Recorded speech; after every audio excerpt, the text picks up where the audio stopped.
तो आज हम लोग पढ़ेंगे यूनिट 4 चैप्टर फर्स्ट का द फ्रेंच रिवॉल्यूशन का chapter unit 4 did women have a revolution. क्या महिलाओं के लिए भी क्रांति हुई थी? इसके बारे में आज फ्रांस में जो रिवॉल्यूशन हुआ था उसमें क्या वोमेन्स के लिए भी रिवॉल्यूशन हुआ था, वोमेन्स भी रिवॉल्यूशन में पार्ट थी, वोमेन्स अपने लिए कुछ आवाज उठाई थी, इसके बारे में आज हम लोग पढ़ेंगे। ठीक है, तो हम लोग यही चीज़ है, इसका मेन हम लोग सीधा पॉइंट पे पहुंचते हैं। बुक का ही चीज़ यहाँ पे हम लिखे हुए हैं। जैसे कि लिखा हुआ है, from the very beginning womens were active participants in revolution. Starting से ही रिवॉल्यूशन स्टार्ट होता तब से ही वुमेन को एक्टिव देखा गया। हर हर रिवॉल्यूशन में वुमेन पार्टिसिपेट कर रही थी, एक्टिवली एक्टिवली वर्क कर रही थी, उसको देखा जा रहा था। फिर दिया सेकंड पॉइंट में, they hoped that their involvement would pressurise the revolutionary government to introduce measures to improve their lifes. वो लोग उम्मीद की हुई थी कि उन लोग के इन्वॉल्वमेंट से वो लोग प्रेशर बना पाएगी गवर्नमेंट, रिवॉल्यूशनरी गवर्नमेंट पे, ताकि उन लोग के लाइफ में कुछ सुधार, कुछ बदलाव आ सके, इम्प्रूव किया जा सके उनकी लाइफ में, और जो चीज़ कमी है उनको पूरा किया जा सके। Most women of the third state had to work for a living as laundresses, sellers, domestic servants in the house of prosperous people.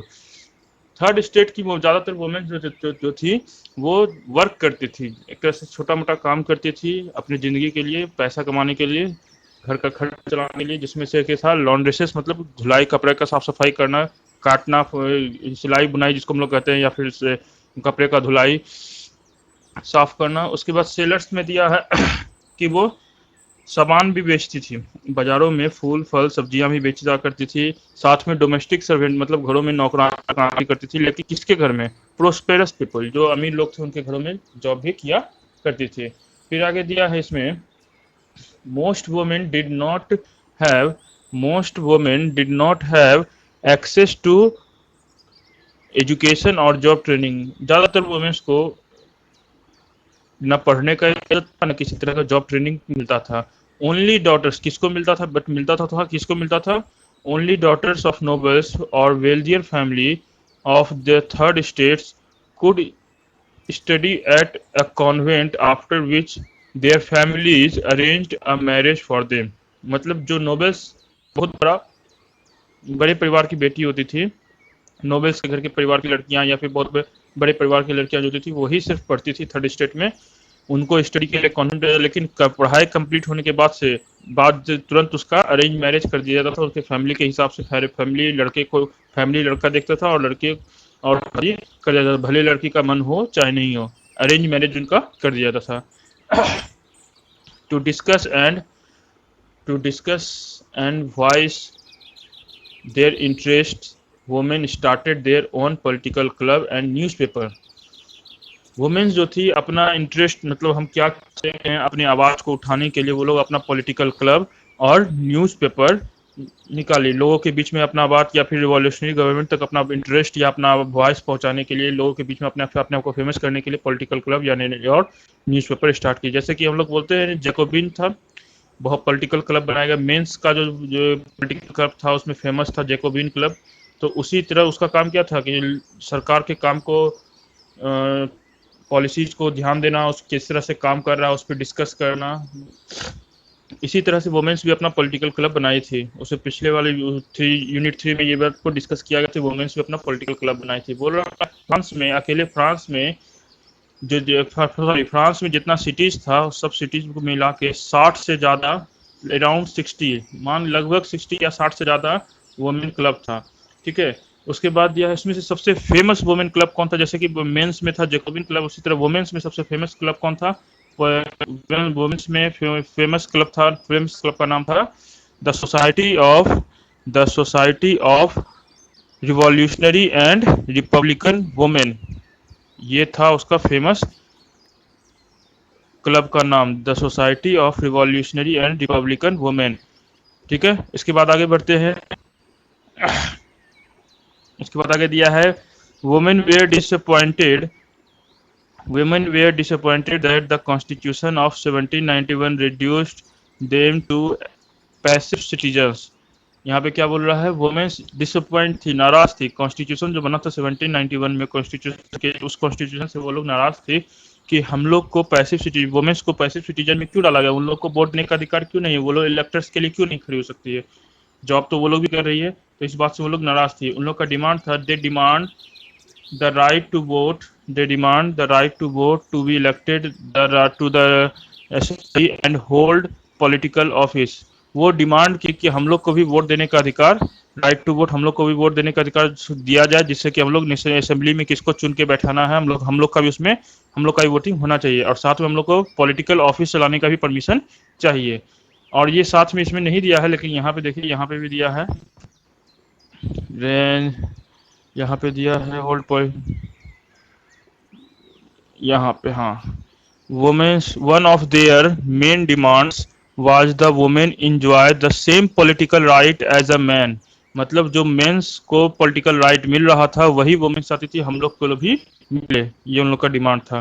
ठीक है, आगे, अब मेन डिमांड जो पॉलिटिकल राइट उसको मिला था, मतलब सिंपल सा बात है, उसको वोट देने का अधिकार था नेशनल असेंबली में, नेशनल असेंबली के चुनाव के लिए, और पॉलिटिकल ऑफिस अपना बनाने का अधिकार था। तो वही इसी को उसी चीज को यहाँ पे डिस्क्राइब कर दिया गया कि उसका डिमांड क्या था, मेन को क्या राइट मिला हुआ था, जो कि वो सेम वो, तो मेन को राइट मिला हुआ था, राइट टू वोट का, पॉलिटिकल ऑफिस होल्ड करने का। ठीक है, आगे बढ़ते, द रिवॉल्यूशनरी गवर्नमेंट, बाद में 1791 के बाद कुछ समय बाद, कुछ साल बाद रिवॉल्यूशनरी गवर्नमेंट आया।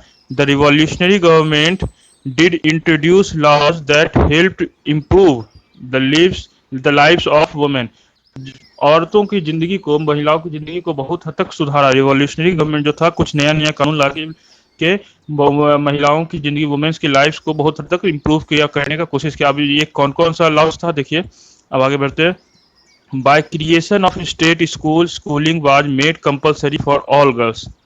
Creation of state schools, schooling was made compulsory for all girls. मतलब स्टेट में जितनी भी लड़कियां हैं सभी के लिए स्कूल है, सभी के लिए स्कूल जाना जरूरी है, सभी के लिए स्कूल में, ऐसा नहीं है कि बड़े घर की बेटियां हैं जब स्कूल जाएगी, अब सभी लोग, सभी लड़कियां, सभी तरह की लड़कियां भी स्कूल जा सकती हैं।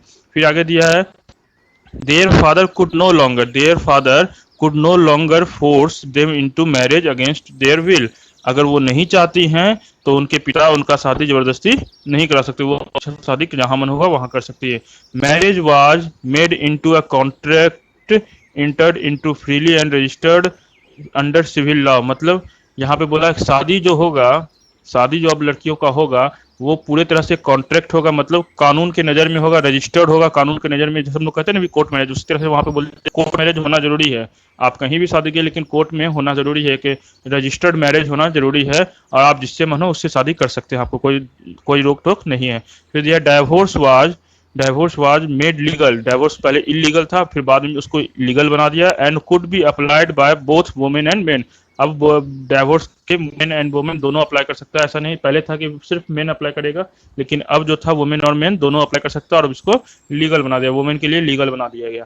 Women could now train for jobs, could become artist और रन स्मॉल बिजनेसेस। मतलब वुमेन्स अब जॉब ट्रेनिंग भी ले सकती थी, और आर्टिस्ट भी बन सकती थी, और या फिर अपना छोटा मोटा बिजनेस भी चला सकती थी। फिर यहाँ पे दिया है, during the region of terror किसको कहा गया है, मैक्सिमिलियन रोबेस्पियर। 1793 से लेकर 1794 को कहा गया है रीजन ऑफ टेरर। क्यों इसमें, क्योंकि उसमें मैक्सिमिलियन रोबेस्पियर बहुत सारा हार्ड कानून लगाया था। तो यहाँ पे दिया, during the region of terror the new government issued law ordering closure of women's club and banning their political activities। याद होगा तो बोला था, मैक्सिमिलियन रोबेस्पियर ऑर्डर दिया था, ये लॉ बनाया था कि कोई भी पॉलिटिकल क्लब अब नहीं चलेगा, वो खास करके वुमेन्स का तो कोई नहीं चलेगा, और पॉलिटिकल एक्टिविटीज जितना है वुमेन्स का सबको बंद करवा दिया गया। ठीक है, इसके बाद लास्ट में दिया है, it was finally in 1946 that women in France won the right to vote. यहाँ पे लिख रहा है फाइनली वुमेन्स को, फ्रांस की वुमेन्स को वोट करने का राइट मिला 1946 में। 1946 में फ्रांस की वुमेन्स को वोट करने का राइट मिला, वोट देने का अधिकार उन लोग को मिला।